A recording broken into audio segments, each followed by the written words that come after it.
वहां से श्रमिकों को ले आती है। जो बंगाल के लोग अजमेर दरगाह में फंसे थे, वहां से तत्कालीन परमिशन देके ट्रेन करके अजमेर दरगाह से लोगों को ले आती है। किंतु बाकी जो बंगाल के लोग अन्य जगहों में फंसे हुए हैं, वहां से एक भी ट्रेन नहीं चलती है। और सबसे बड़ा उदाहरण है कि बंगाल के सर्वाधिक श्रमिक किसी राज्य में पूरे हिंदुस्तान में है तो वो महाराष्ट्र में।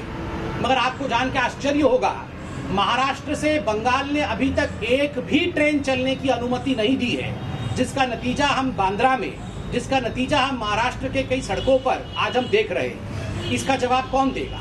ममता बनर्जी जी को तुरंत प्रेस के सामने आकर न केवल बंगालियों से पूरे हिंदुस्तान में क्षमा मांगनी चाहिए, अपितु इस प्रकार के एक कम्युनल कलर से ये जो रिलीफ पहुंचाने की वो प्रयत्न कर रही है, उस पर भी जवाब देना चाहिए। अजमेर दरगाह के लोगों को लाया गया, कोई आपत्ति नहीं है, उन्हें भी लाना चाहिए। उत्तराखंड में भी फंसे हुए बंगालियों को लेकर आना चाहिए, यह भी ममता बनर्जी का ही दायित्व है। बंधुगण, बंगाल कोई साधारण राज्य नहीं है। What Bengal thinks today, India thinks tomorrow, ये कभी बंगाल के लिए कहा गया। 1971 में और उससे पहले 1947 में बंगाल ने बहुत बड़ा एक्सोडस और एक बहुत बड़ा माइग्रेशन देखा था। आप जानते हैं क्यों देखा था? पार्टीशन के कारण और युद्ध के कारण, बांग्लादेश के बनने के कारण।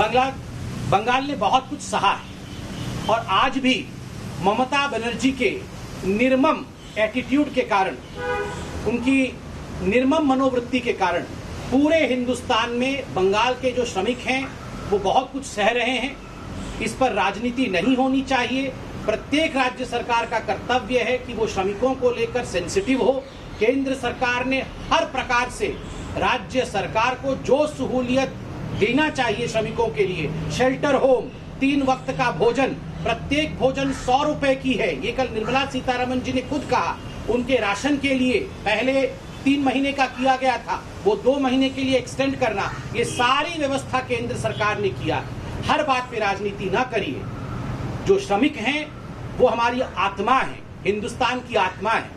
आत्मा के ऊपर इस प्रकार कुठाराघात करके राजनीति करने की कोशिश जो राजनीतिक दल कर रहे हैं, कहीं ना कहीं वो हिंदुस्तान के आत्मा के साथ खिलवाड़ कर रहे हैं। ये उचित नहीं। बहुत बहुत धन्यवाद। आज इतना ही विषय रखना। सर, वो